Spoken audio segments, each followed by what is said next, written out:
ನಮಸ್ಕಾರ ಸ್ನೇಹಿತರೆ. ಗ್ರಹಣ ಅಂದರೆ ಜನರಿಗೆ ಭಯ ಶುರುವಾಗುತ್ತೆ. ಗ್ರಹಣ ಬಂದರೆ ಗ್ರಹಚಾರಣೆ ಜಾಸ್ತಿ ಅಂತ ಹೇಳ್ತಾರೆ. ಸಾಕಷ್ಟು ಜನರಿಗೆ ಗ್ರಹಣದ ಸಾಕಷ್ಟು ನಂಬಿಕೆ ಇದೆ, ಸಾಕಷ್ಟು ಪಾಲನೆಯನ್ನು ಮಾಡ್ತಾರೆ.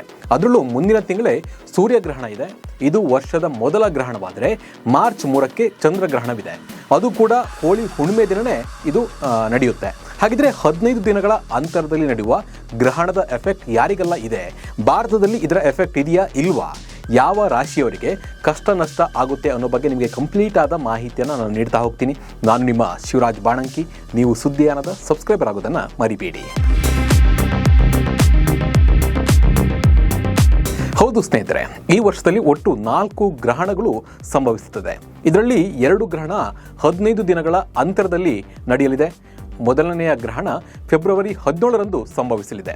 ಇದು ಉಂಗರ ಸೂರ್ಯ ಗ್ರಹಣವಾಗಿದ್ದು ಇದನ್ನು ರಿಂಗ್ ಆಫ್ ದಿ ಫೈರ್ ಅಂತಲೂ ಕೂಡ ಕರೀತಾರೆ. ಸೂರ್ಯನ ಸುಮಾರು 96% ಭಾಗ ಸುಮಾರು 2 ನಿಮಿಷ 20 ಸೆಕೆಂಡುಗಳ ಕಾಲ ಚಂದ್ರನಿಂದ ಆವರಿಸಿರುತ್ತೆ, ಅಂದರೆ ಭೂಮಿ ಅಡ್ಡ ಬಂದಿರುತ್ತೆ. ಈ ಗ್ರಹಣವು ದಕ್ಷಿಣ ಆಫ್ರಿಕಾ, ದಕ್ಷಿಣ ಅರ್ಜೆಂಟೀನಾದಲ್ಲಿ ಕಾಣುತ್ತೆ. ಭಾರತದಲ್ಲಿ ಈ ಒಂದು ಸೂರ್ಯಗ್ರಹಣ ಗೋಚರಿಸೋದಿಲ್ಲ. ಇದಕ್ಕೆ ಅನ್ವಯವಾಗುವ ಯಾವುದೇ ಸೂತಕ ಕೂಡ ಇಲ್ಲಿನ ಜನರಿಗೆ ಆಗಲ್ಲ, ಅನ್ವಯ ಆಗಲ್ಲ ಅಂತಲೇ ಹೇಳ್ತಾರೆ. ಆದರೆ ಕೆಲವರು ನಮಗೂ ಗ್ರಹಣ ಇದೆ ಅಂತೇಳಿ ಶಾಸ್ತ್ರಗಳನ್ನು ಮಾಡಬಹುದು. ಇನ್ನು ಸೂರ್ಯಗ್ರಹಣ ಆಗಿ ಕೇವಲ 15 ದಿನಕ್ಕೆ ಮತ್ತೊಂದು ಗ್ರಹಣ ನಡೆಯಲಿದೆ. ಮಾರ್ಚ್ 3ಕ್ಕೆ ಸಂಪೂರ್ಣ ಚಂದ್ರಗ್ರಹಣ ನಡೆಯಲಿದೆ.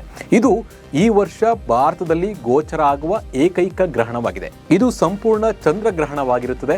ಸುಮಾರು 58 ನಿಮಿಷಗಳ ಕಾಲ ನಡೆಯುವ ಈ ಗ್ರಹಣದಲ್ಲಿ ಚಂದ್ರನು ಗಾಢ ಕೆಂಪು ಬಣ್ಣಕ್ಕೆ ತಿರುಗ್ತಾನೆ. ಇದನ್ನು ಬ್ಲಡ್ ಮೂನ್ ಅಂತಲೂ ಕೂಡ ಕರೀತಾರೆ. ಜ್ಯೋತಿಷ್ಯ ಶಾಸ್ತ್ರದ ಪ್ರಕಾರ ಇದು 2029ರ ಮೊದಲು ಸಂಭವಿಸುವ ಕೊನೆಯ ಒಟ್ಟು ಚಂದ್ರಗ್ರಹಣವಾಗಿದೆ ಮತ್ತು ಭಾರತದಲ್ಲಿನ ಜನರಿಗೆ ಇದರ ಸೂತಕ ಇರುತ್ತೆ ಅಂತ ಹೇಳ್ತಾರೆ. ಈ ಗ್ರಹಣದ ಎಫೆಕ್ಟ್ ಯಾರಿಗೆಲ್ಲ ಇದೆ, ಯಾವ ರಾಶಿ ಮೇಲೆ ಬೀಳುತ್ತೆ ಅಂತ ನೋಡ್ತಾ ಹೋಗೋಣ ಬನ್ನಿ. ಮೇಷರಾಶಿಗೆ ಸೇರಿದ ಜನರಿಗೆ 2026ರ ಹೋಳಿ ಹಬ್ಬದಂದು ಸಂಭವಿಸುವ ವರ್ಷದ ಮೊದಲ ಚಂದ್ರಗ್ರಹಣದ ಸಂದರ್ಭದಲ್ಲಿ ಹೆಚ್ಚಿನ ಓಡಾಟವನ್ನು ಮಾಡಬೇಕಾದ ಸ್ಥಿತಿ ಉದ್ಭವಿಸಬಹುದು. ಇದರೊಂದಿಗೆ ಮೇಷರಾಶಿಗೆ ಸೇರಿದ ಜನರ ಖರ್ಚು ಈ ಚಂದ್ರಗ್ರಹಣದ ಸಂದರ್ಭದಲ್ಲಿ ಸಾಕಷ್ಟು ಹೆಚ್ಚಾಗಲಿದೆ ಅಂತ ಹೇಳಲಾಗುತ್ತೆ ಜ್ಯೋತಿಷ್ಯ ಶಾಸ್ತ್ರದಲ್ಲಿ. ಇನ್ನು ವೃಷಭ ರಾಶಿಗೆ ಸೇರಿದ ಜನರಿಗೆ ಈ ಒಂದು ಚಂದ್ರಗ್ರಹಣದಿಂದ ತಮ್ಮ ಕೆಲಸದಲ್ಲಿ ಸಾಕಷ್ಟು ಯಶಸ್ಸುಗಳು, ಯೋಗ ಸಿಗಲಿದೆ ಅಂತಲೇ ಹೇಳಲಾಗುತ್ತೆ. ಹಾಗೆ ಈ ಹೊಸ ವರ್ಷದಲ್ಲಿ ನಿಮಗೆ ಧನಲಾಭದ ಯೋಗವೂ ಕೂಡ ಲಭಿಸುತ್ತೆ ಈ ಒಂದು ಗ್ರಹಣದ ಟೈಮ್ನಲ್ಲಿ. ಮಿಥುನ ರಾಶಿ 2026ರ ಮೊದಲ ಈ ಒಂದು ಚಂದ್ರಗ್ರಹಣದಿಂದ ಮಿಥುನ ರಾಶಿಗೂ ಸಾಕಷ್ಟು ಪ್ರಗತಿ ಕೂಡ ಉಂಟಾಗುತ್ತೆ ಅಂತಲೇ ಹೇಳ್ಬೋದು. 2026ರ ಹೋಳಿ ಹಬ್ಬದ ಸಂದರ್ಭದಲ್ಲಿ ಮಿಥುನ ರಾಶಿಗೆ ಸೇರಿದ ಜನರು ತಮ್ಮ ಕಠಿಣ ಪರಿಶ್ರಮಕ್ಕೆ ಪೂರ್ಣ ಫಲವನ್ನು ಪಡೆಯಲಿದ್ದಾರೆ. ಇನ್ನು ಕಟಕ ರಾಶಿ ಬಗ್ಗೆ ನೋಡೋಕೋದ್ರೆ, ಕಟಕ ರಾಶಿಗೆ ಸೇರಿದ ಜನರಿಗೂ ಕೂಡ ಈ ಒಂದು ಚಂದ್ರಗ್ರಹಣದ ಸಂಭವದಲ್ಲಿ ಧನಹಾನಿ ಉಂಟಾಗುವ ಸಾಧ್ಯತೆ ಹೆಚ್ಚಾಗಲಿದೆ ಅಂತ ಹೇಳ್ತಾರೆ. ಈ ಸಂದರ್ಭದಲ್ಲಿ ಕಟಕ ರಾಶಿಗೆ ಸೇರಿದ ಜನರು ಬಹಳಷ್ಟು ಖರ್ಚು ಕೂಡ ಅವರಿಗೆ ಆಗುತ್ತೆ, ಸಾಕಷ್ಟು ಹಣವನ್ನು ವ್ಯಯ ಮಾಡಬೇಕಾಗುತ್ತೆ. ಇನ್ನು ಸಿಂಹ ರಾಶಿ ಬಗ್ಗೆ ನೋಡೋದಾದ್ರೆ, ಸಿಂಹ ರಾಶಿ 2026ರ ಈ ಒಂದು ಚಂದ್ರಗ್ರಹಣದ ಒಂದು ಮೊದಲ ಗ್ರಹಣ ಆಗಿರುತ್ತದೆ. ಚಂದ್ರಗ್ರಹಣದಲ್ಲಿ ಸಾಕಷ್ಟು ಶಾರೀರಿಕವಾಗಿ ಹೆಚ್ಚು ಕಷ್ಟಗಳನ್ನು ಎದುರಿಸುವಂಥ ಒಂದು ಸಂದರ್ಭ ಬರಬಹುದು. ಈ ಅವಧಿಯಲ್ಲಿ ಸಿಂಹ ರಾಶಿಗೆ ಸೇರಿದ ಜನರಿಗೆ ಗಾಯ ಉಂಟಾಗುವ ಸಾಧ್ಯತೆ ಕೂಡ ಹೆಚ್ಚಾಗುವುದು. ಹಾಗಾಗಿ ಸಾಕಷ್ಟು ಕಾಳಜಿಯನ್ನು ನೀವು ವಹಿಸಬೇಕಾಗುತ್ತೆ.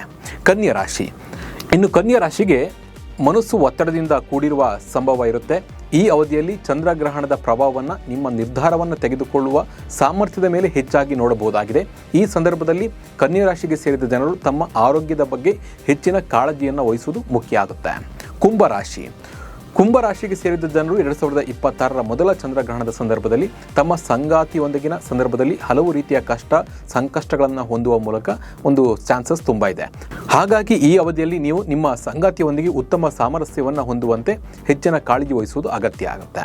ಇನ್ನು ಮೀನರಾಶಿಗೆ ಸೇರಿದ ಜನರು ಸಂಬಂಧಗಳ ಮೇಲೆ ಹೆಚ್ಚಿನ ಪ್ರಭಾವವನ್ನು ಬೀರ್ಬೋದು ಈ ಒಂದು ಚಂದ್ರಗ್ರಹಣ.